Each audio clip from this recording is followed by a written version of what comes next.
Daniel, necesitas venir a casa. Ahora mismo. Esas fueron las primeras palabras que rompieron la calma de mi martes por la tarde. La señora Calbell, mi vecina jubilada que rara vez se alejaba de su porche, nunca me había llamado antes, mucho menos con una voz temblorosa, como una radio atrapada en una tormenta. Hay dos hombres, continuó, su tono apenas un susurro. Entraron a tu casa hace unos 5 minutos. Elaine está allí. Esto no es la primera vez. El mundo a mi alrededor se volvió lento. Miré por la ventana de mi oficina, las palabras retumbaban en mi cabeza. Mi esposa, Elaine, llevaba meses distante, sonrisas frías, afecto forzado, llamadas que terminaban en cuanto yo entraba a la habitación. Pero me decía a mí mismo que era el peso de la vida. Trabajo. Estrés. Matrimonio. ¿Pero esto? Esto era una lanza atravesando el velo al que me aferraba. Agradecí en voz baja y salí corriendo, sin importar que dejara los archivos abiertos y el café aún humeando. En cuestión de minutos, estaba al volante de mi camioneta plateada, esa que temblaba cuando iba rápido. Apreté el volante hasta que mis nudillos se pusieron blancos. Mi mente ardía con un solo pensamiento, no en mi casa. No con mi esposa. Cedar Hollow nunca se había sentido tan silencioso, como si contuviera la respiración. Al girar en mi calle, vi a la señora Calbell asomada tras sus cortinas de encaje. Me hizo señas frenéticamente. Apenas puse la camioneta en parqueo antes de que abriera la puerta y me arrastrara adentro. Ella está ahí ahora mismo, susurró. Los vi estacionarse a una cuadra y entrar por atrás. No quise llamar a la policía, todavía no. Pensé que tú querrías verlo con tus propios ojos. Mi corazón golpeaba con fuerza. El estómago se me retorció al confirmar lo que temía, pero nunca quise aceptar. ¿Estás segura que eran dos hombres? Asintió con solemnidad. Y no es la primera vez. He visto otros autos también, siempre durante el día, siempre cuando tu camioneta no está. No respondí. Solo apreté la mandíbula y miré al otro lado de la calle, a mi casa. El lugar que creía sagrado. No puedo entrar solo, murmuré. ¿Quieres que llame al sheriff?, preguntó, visiblemente incómoda. No. Llamaré a Noah. Noah Granger era mi amigo más cercano, y lo más importante, un ex detective. Contestó al primer timbrazo. Te necesito, dije sin rodeos. Elaine no está sola. Trae tu arma. No hizo preguntas. Voy para allá. Mientras esperaba, moví mi camioneta para bloquear la salida del garaje. Si alguien intentaba irse, no llegarían lejos. Tomé mi pistola de la guantera y la guardé bajo mi camisa. Noah llegó minutos después en su SUV negro, con la mirada escaneando la casa. Juntos nos acercamos con cautela, él por atrás, yo por la entrada principal. El aire se sentía espeso, el cielo más oscuro de lo normal. Me detuve con la mano en el picaporte. Adentro, escuché risas. La suya. La voz de Elaine, ligera y melódica, seguida de la risa grave de un hombre desconocido. Me retorció el estómago. Miré hacia atrás. Noah asintió. Abrí la puerta. Todo parecía dolorosamente normal. Un leve aroma a pollo asado flotaba en el aire. Música suave sonaba en el fondo. Pero era esa risa, la risa lo que me rompía. Avanzamos silenciosos por el pasillo hasta que la sala se hizo visible. Allí estaba, Elaine Mercer, la mujer con la que me casé. Sentada a la cabecera de nuestra mesa, girando una copa de vino como si no tuviera ni una sola preocupación en el mundo. Frente a ella, dos hombres. Uno bien afeitado, con aire de suficiencia. El otro, musculoso, parecía salido de Wall Street. Ambos recostados como si el lugar les perteneciera. Pero no les pertenecía. Elaine, dije. Más fuerte de lo que planeaba. Ella se sobresaltó. Por un segundo, el miedo real apareció en sus ojos.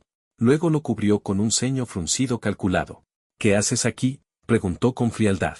La tensión en la habitación se volvió tan densa como nubes de tormenta apretando las paredes. La expresión de Elaine era una mezcla entre molestia e incomodidad. Los dos hombres se miraron entre sí, pero ninguno se levantó, todavía. Te hice una pregunta, dije, con la voz ahora más firme. ¿Qué hacen ellos aquí? Elaine bufó y se recostó en la silla, cruzando las piernas como si estuviéramos discutiendo una reservación perdida. Daniel, no seas ridículo. Solo son amigos. Mi risa fue amarga, hueca. Amigos, del tipo que se cuelan por la puerta trasera cuando no estoy en casa. Deja el drama, dijo, agitándome la mano como si fuera un niño. Estás haciéndote quedar en ridículo. Noah entró entonces en la sala, su presencia serena pero dominante. Sus ojos pasaron por los hombres, que se movieron inquietos al verlo. Les sugiero que se vayan, dijo Noah, su voz como acero envuelto en terciopelo. Ahora. El más alto, el de reloj costoso y aura arrogante, se levantó lentamente. No queríamos problemas, dijo, alzando las manos. Solo era una cena. El otro lo siguió, mirando a Elaine como esperando permiso. Ella no dijo nada, solo rodó los ojos y apuntó hacia la puerta. Yo me encargo de este desastre, murmuró. Me hice a un lado, con la mandíbula tan tensa que dolía, y los vi salir. Cuando la puerta se cerró detrás de ellos, el silencio volvió a llenar la casa, pero esta vez era frío, como si el invierno se hubiera instalado allí. Elaine se levantó, caminando con indiferencia hacia la sala. Se dejó caer en el sofá y tomó su copa de vino. No tenías que humillarme así, dijo tras un sorbo largo.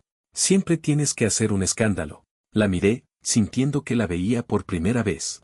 Trajiste extraños a nuestra casa, Elaine. ¿Has estado ocultándome cosas, y yo soy el dramático? Se encogió de hombros. Quizás si no fueras tan aburrido, no necesitaría hablar con otra gente. Sus palabras me golpearon como una bofetada en el alma. Había pasado años construyendo una vida con esta mujer, sacrificios, noches sin dormir, sorpresas, terapia. Y ahora me miraba como si fuera una molestia. ¿De verdad no ves lo que has hecho mal?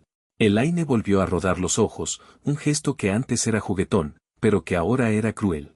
Veo que estás exagerando. Me alejé, el dolor convirtiéndose en rabia.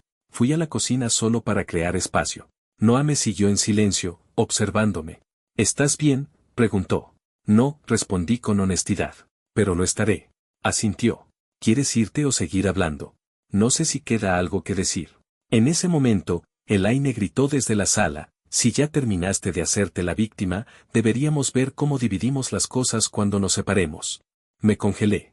Lo había admitido. Sin disculpas, sin conversación, sin reconocer el daño. Solo, división. Volví a entrar en la sala, esta vez más lento.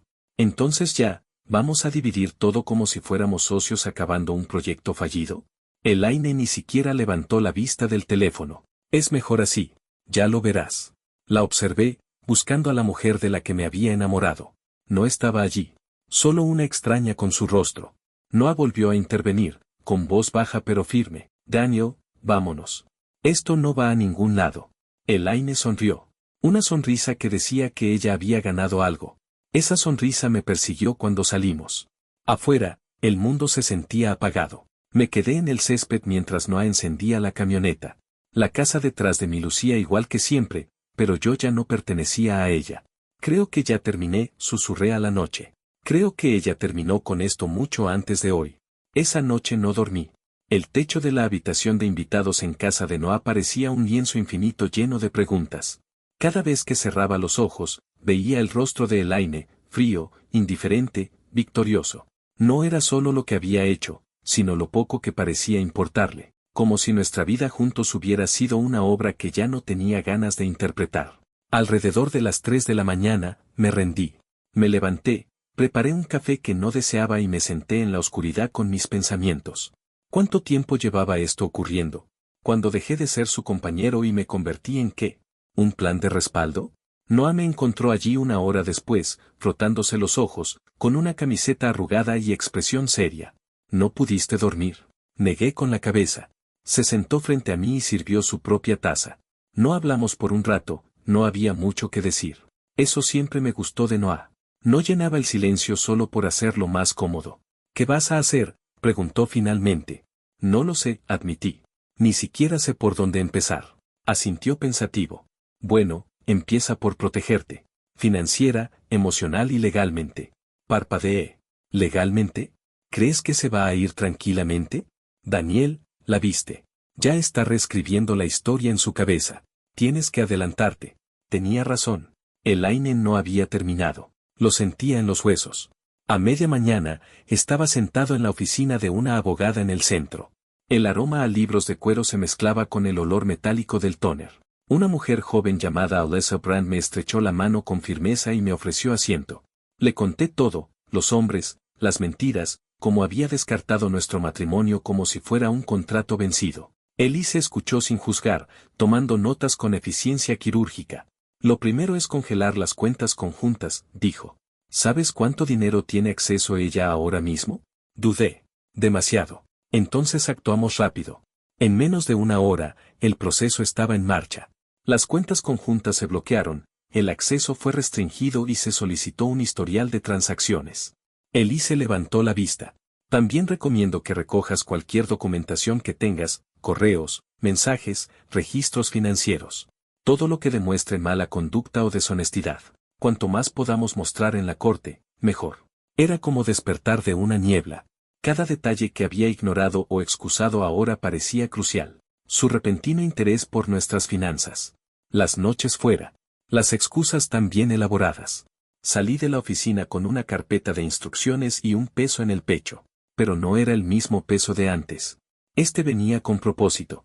Noah me esperaba en un restaurante cercano. No hablamos de Elaine al principio. Solo recuerdos antiguos. Partidos de béisbol. Viajes por carretera. Nuestro mal gusto musical en los 90. Pero finalmente, el tema volvió. Elaine no se está yendo simplemente, dije. Está planeando algo. Tal vez siempre lo estuvo. Noah revolvía su café, con expresión sombría. Entonces haces bien en no quedarte quieto. Aún no lo entiendo, dije. ¿Cómo alguien puede compartir tu vida, tu cama, tu todo, y aún así tratarte como un obstáculo? Porque personas como Elaine no están en relaciones, dijo Noah. Están en campañas. Todo es un medio para un fin. Asentí lentamente. Tenía un tipo retorcido de lógica. Esa noche, de vuelta en casa de Noah, empecé a buscar correos, recibos, estados de cuenta. Había señales por todas partes. Su nombre en paquetes de tiendas desconocidas. Cargos en la tarjeta que no cuadraban. Transferencias entre cuentas que yo no había tocado. No era solo traición, era un patrón. Empecé un archivo. Uno digital y uno físico. Todo entraba allí. Cada pista. Cada hilo. Era la primera vez en semanas que sentía que hacía algo más que reaccionar. Cerca de la medianoche, mi teléfono vibró. Número desconocido. Dudé. Luego abrí el mensaje. ¿Crees que congelar las cuentas me detendrá? Te vas a arrepentir. Lo prometo. Miré la pantalla. Mi corazón latía rápido, no por miedo, sino por rabia. Tenía el descaro de amenazarme, incluso ahora. No vio mi expresión al levantarme y le mostré el teléfono. Lo leyó y me lo devolvió sin decir una palabra. Está escalando, dijo. Asentí. Y yo estoy listo. Ya no se trataba de salvar un matrimonio. Era una guerra. La mañana siguiente no trajo paz. Ya estaba nervioso, y el mensaje de la noche anterior aún me envolvía como una sombra persistente. Reenvié el mensaje a Elise, mi abogada, quien respondió casi de inmediato. Esto es acoso. Documenta todo. Si continúa, podemos solicitar una orden de restricción. Me quedé mirando su respuesta durante un largo rato. La idea de necesitar protección legal contra la mujer en quien más confié alguna vez me dejó un nudo en el estómago. Pero también confirmó algo que ya empezaba a aceptar, Elaine no solo había terminado conmigo. Quería destruirme. Y yo no lo iba a permitir. Esa tarde, mientras Noah estaba en el trabajo, regresé solo a la casa. No sabía exactamente por qué. Tal vez necesitaba verla otra vez sin caos. Tal vez quería recuperar algo, aunque fuera por un momento. El aire dentro era distinto. El silencio no era reconfortante. Era hueco. Ecos de una vida que una vez tuvo significado rebotaban en las paredes. Cada foto enmarcada, cada mueble, incluso la alfombra que compramos en nuestro 5º aniversario, todo se sentía ajeno. Me quedé de pie en el centro de la sala, mirando alrededor. No como dueño, como un extraño visitando un lugar que alguna vez significó algo. Fue entonces cuando escuché un ruido arriba. Una puerta crujió. Una tabla del suelo gimió. Me congelé. Alguien estaba allí. Una oleada de adrenalina me recorrió mientras subía lentamente las escaleras, el corazón retumbando. No había traído a Noah. No esperaba compañía. Al llegar arriba, una voz salió del dormitorio. Suéltame. Era Elaine. La siguió una voz masculina, baja y molesta. No actúes como si esto fuera mi culpa, tú dijiste que lo tenías controlado. Me acerqué a la puerta, entreabierta, y miré adentro. Elaine estaba junto a la ventana, con los brazos cruzados y postura tensa. Frente a ella, un hombre que no reconocí. Alto. 30 y tantos. Chaqueta de cuero. Algo en él gritaba inestabilidad. Empujé la puerta y entré. Elaine se giró, sorprendida. Oh, perfecto, dijo. Justo lo que faltaba. El hombre se volvió, entrecerrando los ojos. ¿Quién demonios eres tú? Vivo aquí, respondí con frialdad. ¿Y tú quién eres? Elaine bufó y fue hacia la cama. No le hagas caso. Daniel solo está intentando sentirse importante otra vez. La ignoré y miré fijamente al hombre, que ahora parecía algo incómodo. ¿Estás aquí para intimidarla, o para ayudarla a empacar lo que no le pertenece? Sonrió con arrogancia. Muy gracioso. No estoy bromeando. Elaine rodó los ojos. Esto no se trata de ti, Daniel. ¿Por qué estás aquí? Vine a ver qué quedaba de mi casa. No esperaba encontrarme con otro error tuyo. Me fulminó con la mirada. No me provoques. Di un paso al frente, mirándola a los ojos. No soy yo quien está provocando. Tú lo hiciste desde el momento en que convertiste este matrimonio en tu patio de juegos. El hombre nos miró a ambos y murmuró algo antes de dirigirse hacia la puerta. Me largo. Demasiado drama. Al pasar junto a mí, noté cómo sus ojos se detenían en los míos. No con miedo, con lástima. Elaine se dejó caer en la cama con un suspiro teatral, como si acabara de terminar una obra. Felicidades. Ahuyentaste a otro. No vine a ganar puntos, Elaine. Vine porque estás perdiendo el control, y no voy a quedarme mirando mientras arrastras todo contigo. No respondió. Solo miró por la ventana. La dejé allí y bajé, cerrando la puerta con llave. No sabía quién era ese tipo ni cuánto sabía. Pero algo era claro, Elaine se estaba desmoronando. Esa noche, de regreso en casa de Noah, le conté lo sucedido. ¿Otro tipo? Preguntó sorprendido. Sí. No sé si era otro de sus romances o alguien ayudándola, pero no era precisamente tranquilo. Parece que todo se está cayendo, dijo Noah. Eso es bueno. Gente como ella siempre se derrumba sola. Pero mantente alerta. Asentí. El recuerdo de su rostro seguía ardiendo en mi mente. No era una mujer que cometió un error. Era alguien que ya no veía personas, solo piezas. Esa noche, Elise me llamó. He estado revisando las transacciones. Ha retirado casi $10,000 de la cuenta conjunta en los últimos 3 meses. En montos menores para evitar alertas. También hay registros de compras con terceros. Mi estómago se hundió. ¿Cómo cuáles? Tarjetas de regalo. Electrónica. Bolsos de diseñador. Probablemente para revender.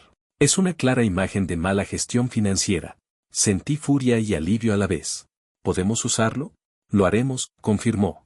Pero prepárate. Esto va a ponerse más feo antes de mejorar. Los siguientes días pasaron en una mezcla de papeleo, llamadas y reuniones estratégicas con Elise. Cada hora era un paso más cerca de la libertad, pero también un paso más profundo en territorio enemigo. Elaine no solo estaba dolida. Estaba calculando. Cada vez que pensaba que ya había visto lo peor de ella, me sorprendía. Para el tercer día, ya había cambiado las cerraduras de la casa con aprobación legal y empecé a mover mis pertenencias a una bodega. Ya no era nuestro hogar. Era un campo de batalla. Noah me acompañó esa tarde mientras cargábamos algunas cajas. Se siente raro, dijo, mirando el salón, como empacar un fantasma. Porque eso es, respondí. El fantasma de una vida que creí real. Asintió, ayudándome a levantar una caja llena de álbumes de fotos.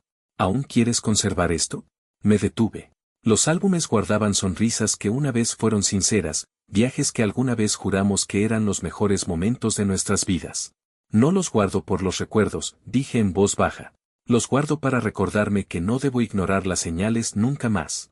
Acabábamos de cargar el camión cuando vi a la señora Calpel en su porche, haciéndome señas. Caminé rápidamente hacia ella. Ha regresado, dijo con voz baja. Elaine. Anoche apareció con otro hombre. Fueron al costado, intentaron abrir la puerta trasera. Cuando vieron que la cerradura había cambiado, se fueron. Apreté los puños. ¿Dañaron algo? No. Pero ella se veía furiosa. De verdad furiosa. Gracias por avisarme. Por favor llámeme si la vuelve a ver. Lo haré, dijo, apretando mi brazo. Estás haciendo lo correcto, Daniel. Esa noche, llamé a Elise para reportar el incidente. Su voz era calmada pero firme. Mañana presentamos una notificación formal ante la corte. Ya no tiene derecho a entrar. Si lo intenta otra vez, será allanamiento. No le importan las consecuencias, murmuré. Se está desmoronando. Por eso debemos adelantarnos a sus movimientos. La mañana siguiente, el desmoronamiento fue evidente. Todo empezó con otro mensaje desde un número desconocido. ¿Crees que esto ha terminado? Yo hice de esa casa lo que es. No puedes simplemente borrarme. Esa no era la voz de alguien que quería reconciliación. Era la de alguien que necesitaba controlar. Luego vino el golpe a la puerta de Noah. Eran poco más del mediodía cuando abrí, y me congelé. Era ella. Elaine. Cabello perfecto. Maquillaje impecable. Llevaba la misma expresión ensayada de siempre. Pero sus ojos estaban desesperados. ¿Podemos hablar?, preguntó dulcemente, como si no estuviéramos en guerra. No, respondí sin emoción. No hay nada que decir. Daniel, por favor, dijo dando un paso al frente. Cometí errores. Lo sé ahora.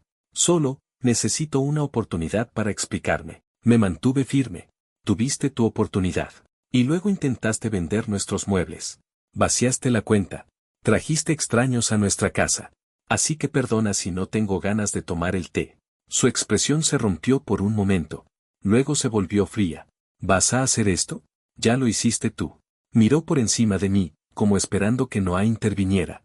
Pero él estaba detrás de mí en silencio, con los brazos cruzados. Contactaré a mi abogada, dijo, enderezándose como en una rueda de prensa. Hazlo, respondí. Tendrá mucho de qué hablar con la mía. Elaine se dio la vuelta y se marchó. Sus tacones golpeaban la acera con falsa confianza. Pero noté que su mano temblaba al abrir la puerta del auto. En cuanto se cerró, solté el aire que había contenido. La manejaste mejor de lo que yo habría hecho, murmuró Noah detrás de mí. Ya no voy a perder el control, dije. Pero sabía que esto no había terminado. Y tenía razón. Esa noche, mientras cenábamos, recibí una alerta. Elaine había publicado varios artículos de la casa, algunos con nombres falsos, en una página de reventa local. El sofá. El reloj antiguo de mi abuelo. El tocadiscos que restauramos juntos. Estaba intentando liquidar todo lo que pudiera. Llamé a Elise de inmediato. Esto es fraude, dijo sin dudar. ¿Tienes pruebas de que son tuyos? Tengo fotos. Recibos. Números de serie. Perfecto. Toma capturas de las publicaciones. Presentaré una orden de emergencia en la mañana. Miré los anuncios con una rabia helada. No era por el dinero. Era por rencor. Venganza. Un último intento de borrar la versión de sí misma que ya no podía controlar. Pero yo tenía algo que ella ya no tenía. Claridad. Que se revuelque. Yo estaba construyendo un caso. Y ella me estaba dando los clavos para su propio ataúd. 2 días después, todo cambió. La orden judicial de emergencia que presentó Elise fue aprobada sin oposición. El tribunal prohibió oficialmente a Elaine vender, retirar o manipular cualquier propiedad compartida hasta que se resolviera el proceso de divorcio. En un instante, quedó legalmente acorralada. Pero ocurrió algo que nunca esperé. Esa tarde, mientras ordenaba cajas viejas en casa de Noah, alguien tocó la puerta. Abrí con cautela. Frente a mí estaba un hombre que no reconocí, alto, sin afeitar y visiblemente agotado, como si no hubiera dormido en días. Busco a Daniel Mercer, dijo. Soy yo, respondí, sin moverme. Me llamo Dexter Lane, dijo, con ojos cansados. ¿Podemos hablar un minuto? Es sobre Elaine. Sentí que todos los músculos se me tensaban. ¿Y tú quién eres para ella? Exhaló despacio. Es novio. Oh, eso creía. Noah apareció detrás de mí. ¿Estás seguro de esto?, preguntó en voz baja. Estoy escuchando, dije, saliendo al porche. Habla. Víctor miró al suelo, pasándose la mano por la mandíbula. Mira, sé que no tienes ninguna razón para confiar en mí, y la verdad, no te culparía. Pero creo que deberías ver esto. Sacó una memoria USB del bolsillo de su abrigo y me la entregó.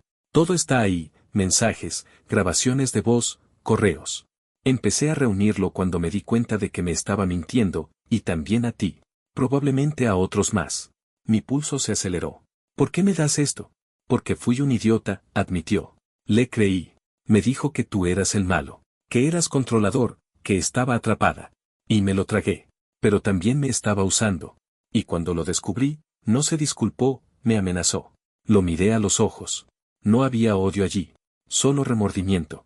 Me dijo que si hablaba, arruinaría mi vida. Pero ya no le tengo miedo. Ya no voy a dejar que siga manipulando a la gente. Tomé la unidad. Haré que mi abogada lo revise, le dije. Si es verdad lo que dices, gracias. Víctor asintió y se dio la vuelta. Espera, lo llamé. ¿Cuántos más? Se detuvo, luego giró lentamente. Conozco al menos a 2 más. Uno era asesor financiero. El otro trabajaba en una agencia de autos. La misma historia, les contó una versión diferente de ti a cada uno. Que estaba atrapada, infeliz, sin amor. Y todos le creyeron. Sí, dijo, con vergüenza en la voz. Hasta que ya no. Esa noche, Elise revisó el contenido del dispositivo. Esto es, increíble, dijo por teléfono. Se grabó a sí misma admitiendo fraude, manipulación, incluso mencionó mover dinero al extranjero. Se me hundió el corazón. ¿Podemos usarlo? Tenemos que usarlo, dijo Elise. Esto no es solo evidencia para el divorcio.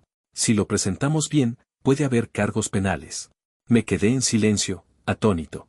Todo este tiempo, Elaine había construido una vida de fantasía sobre las ruinas de nuestro matrimonio, pero no había sido lo suficientemente lista para cubrir sus huellas. Al día siguiente, Elise presentó formalmente la unidad como evidencia. En 48 horas, el juez emitió una orden congelando todas las cuentas personales de Elaine y detectó actividades sospechosas vinculadas a sus movimientos digitales. Todo lo que creía que podía esconder comenzó a desmoronarse. Noah y yo estábamos sentados en el porche cuando llegaron las noticias. Va a explotar, dijo, bebiendo de su taza. Ojalá lo haga, respondí. Que al fin enfrente la verdad. Esa noche, recibí una llamada desde un número desconocido. Contesté con cautela. Hola. ¿Crees que ganaste? Era la voz de Elaine, venenosa y rota. ¿Crees que hacer que todos se vuelvan contra mí te convierte en el bueno? No hice que nadie se volviera, respondí con calma. Tú sola lo lograste. Arruinaste todo. No, repliqué. Solo soy el último que dejó de creer tus mentiras. Hubo una pausa. Y luego dijo algo que nunca olvidaré. Voy a destruir todo lo que te importa. Clic. Colgó. Me quedé allí, con el teléfono aún en la oreja, cuando Noah entró. Ha perdido la cabeza, dije. Sí, respondió. Pero ahora tenemos la verdad de nuestro lado. Y eso no puede fingirlo.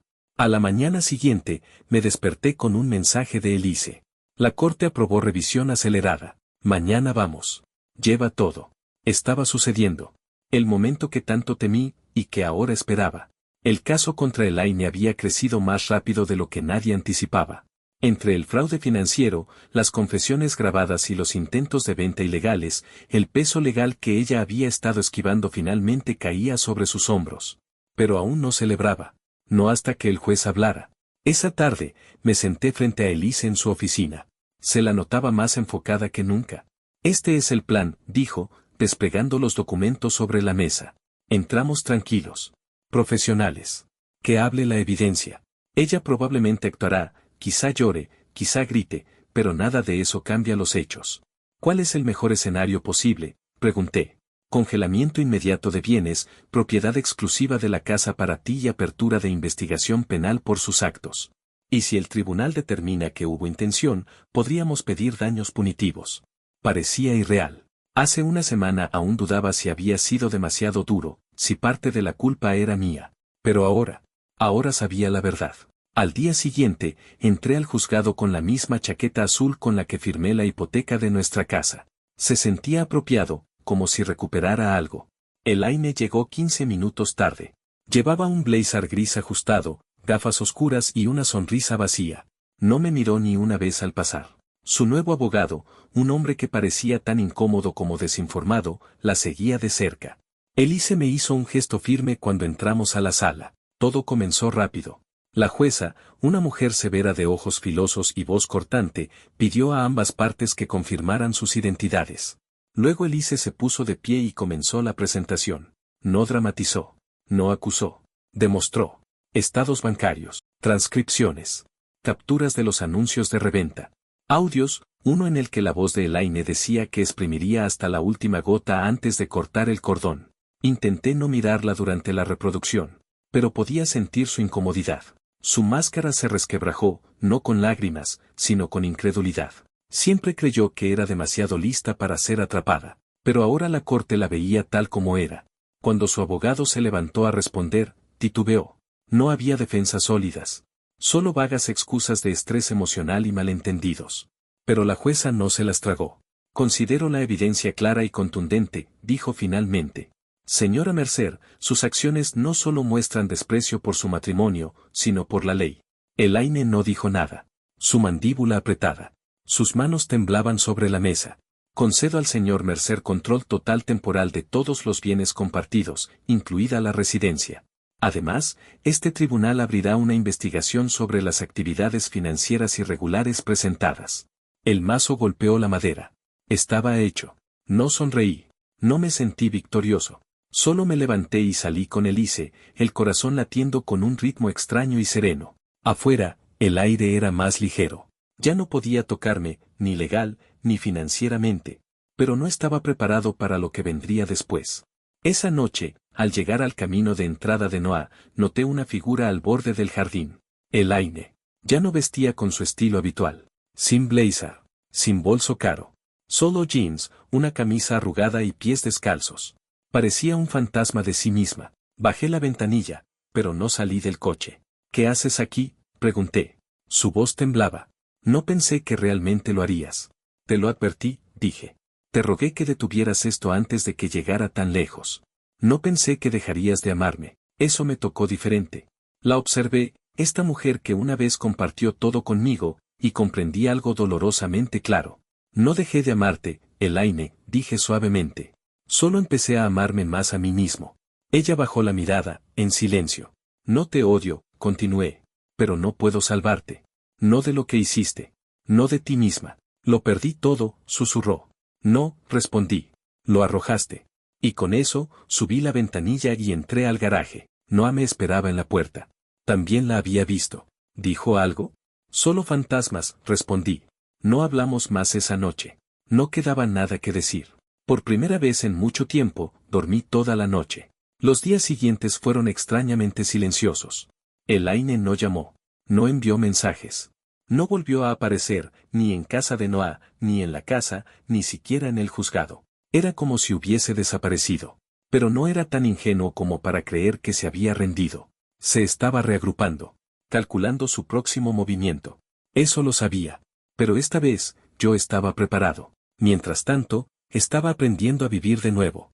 Me reunía con Elise casi a diario mientras finalizábamos la siguiente etapa del divorcio, división de bienes, presentación de reclamaciones formales, y preparación para la investigación que ahora estaba oficialmente en marcha.